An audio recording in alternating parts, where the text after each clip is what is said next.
Hey 4xe fans, I'm in the garage, the hood's up. That means it's project time. So months ago, I bought these DCS lights, and if that shape looks familiar to you, it's because they look like something that's on the hood. So what these are is a light that you install in place of the windshield rests on the hood. And so that's the project we're gonna do today. We'll see how this goes. I've never done it. I don't know what I have to do to get above my liner. You know, it's like I'm just starting from scratch figuring it out. So let's see how this project goes.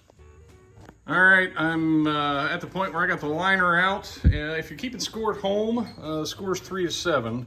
As far as ones that actually came out the way they're supposed to, and the ones that just broke.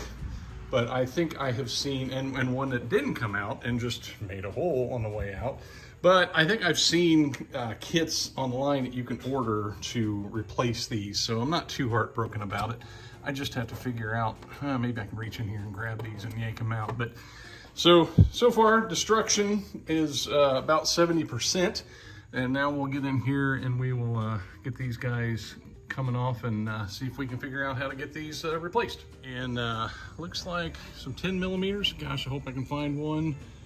But we will take those loose and see how this goes. And as luck would have it, my 10 millimeter is perfectly safe in with the rest of my sockets right there.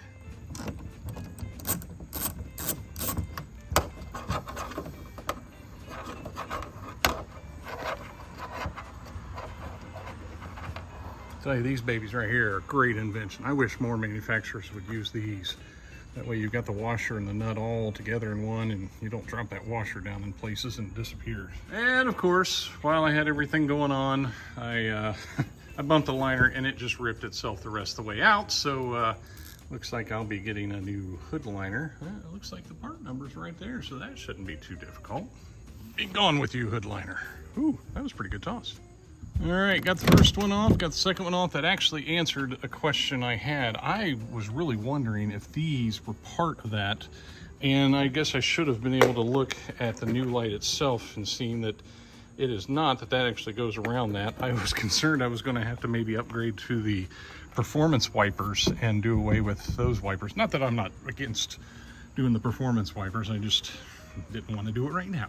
All right, just to show you how cool of a design this is, if you see this little plastic tab on the front of this part, that actually goes into a little notch there in the hood.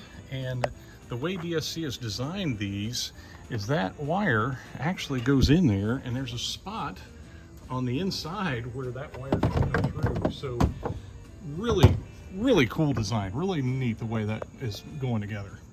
Oh, cap waggle. Now these are obviously going to stand up just a little bit higher than the ones that were on there, of course. Now imagine those without the screws, and you know, they're going to stand up a little bit higher, but I'm telling you, overall, not too shabby at all as far as changing the profile. And you know, back from a distance, not that much difference at all. Now something I wasn't sure about when I first got them out of the box, I don't know if I can get in here. You can see they actually space off the hood just a little bit. The ones that came and have like a little rubber gasket that lays down against there, and it looks like they've made a decision to stand them off just a little bit. The kit actually comes included with a little wiring harness and some tie wraps, and I'm assuming those are directions, so I should probably get those out and read them. Okay, we need to totally back up here a second. I'm glad I read the directions after all. Look here, apply rubber gasket removed in step 2.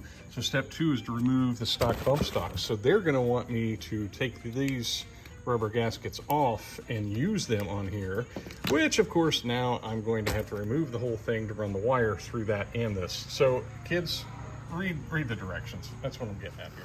Random mid video distraction, came out to check on Luba. I just entered the robotic mower age like a few weeks ago, and wow, man, is this thing fun to watch. Okay, back to the Jeep. And I tell you, this right here is why I'm glad Jesus loves us no matter how bad we mess things up. I really cranked on that screw to get it in there before I realized I needed that rubber gasket on there, and messed up that screw on the way out. So yeah, just another lesson in reading the directions. Okay, the harness is simple enough. It's just one wire into two, and it wants me in the directions. It wants me to route the wire along with the washer line. Problem is, I want these wires to end up over here.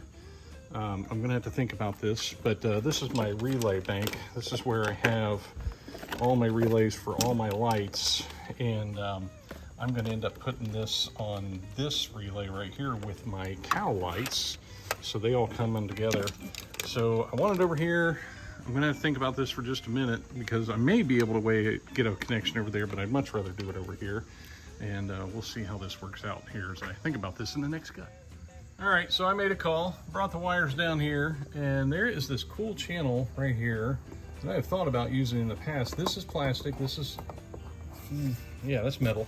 So it was actually the perfect size to get that wire. It's now hidden up inside there and comes over here and joins all my other wires that are coming down. These are different things for different things here, cow lights and different switches I have on my dash and all this stuff. So they come down in here, and this will join up with my relay that my cow lights are on. And nobody in the comments cut me up on my tails not being cut. I'll cut them in a minute. All right, so I have it all now wired in. My wire coming in is all wired up underneath here. Got it on my my cow, which I'll have to relabel that to say cow and hood, but got that all wired up, and got this all, oh, just in case anybody, you know, I don't want to hate in the comments. Let's go ahead and get that taken care of right now. All right, let's see how this goes. Always make sure, of course, to clear all the tools from under the hood before you close things down. So here's what it looks like. Oh man, look at the shine on that. You can't tell how dirty this Jeep is right now. But anyway, look how it came out there. And we will come in here and hit our hood and light button, which I'd already labeled that way. And my cow, and now both of them, ooh, those are pretty bright. Both of them on the hood are lit up. Looks very nice. The color matches pretty well. I would say, kind of hard to see in the video, but I would say the DCSs are a little cool, warmer than the cow lights, but I'd say they match up pretty well. Here's another little part of my Jeep that is kind of unique. Well, I guess it's unique. I don't know if anybody else has done this. I actually have, if you happen to see one of the relays under the hood, said horn on it. I have a relay running off of my hood to this circuit that's now running these lights. So when I honk my horn, I have a visual representation of what's going on. And of course, that also gives me the ability that when if I'm out in the parking lot, you know, like looking for my car, I can do the little honk thing with the key fob, and it'll flash those lights. So there's the project all together. Thanks for watching. Thanks for being a part of this. Take care.